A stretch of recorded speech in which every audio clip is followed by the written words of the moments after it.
प्रत्येक रुद्राक्ष में शिव और शक्ति का वास होता है।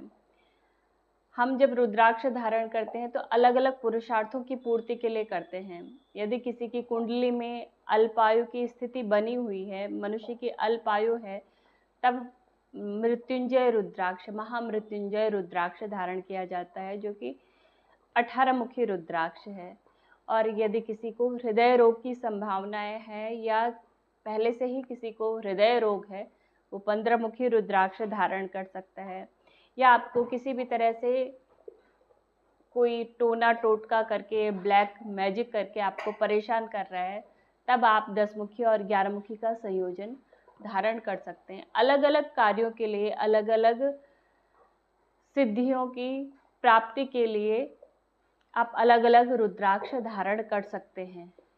यदि आपको मोक्ष की तरफ बढ़ना है, आपको भौतिक सुख नहीं चाहिए, तब आप एक मुखी रुद्राक्ष धारण कर सकते हैं, क्योंकि एक मुखी रुद्राक्ष मनुष्य को एक मुख का ही बनाता है।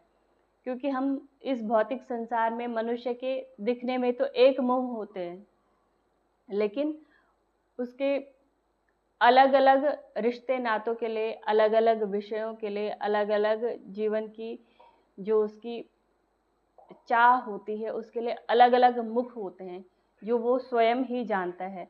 किंतु जब मनुष्य आध्यात्म की तरफ बढ़ता है, तब उसका एक ही मुख होता है। तब वो ईश्वर को जानने में ही अपनी संपूर्ण ऊर्जा को लगा देता है।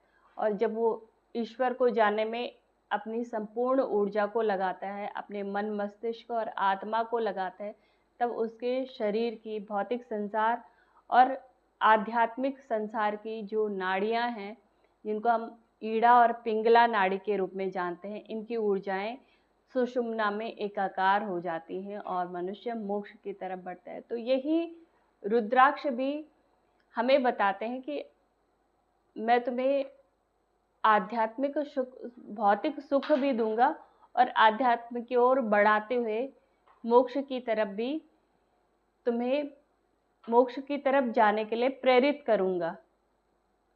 आत्मा क्या है, ईश्वर क्या है, ये जानना हर एक जीवात्मा का कर्तव्य होता है, लेकिन जीवात्मा इस बात को नहीं जानती।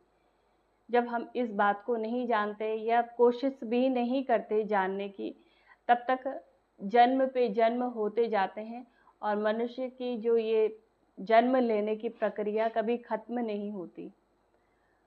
तो रुद्राक्ष मनुष्य को एक जन्म में ही संपूर्ण सुख प्रदान करने का कार्य करते हैं।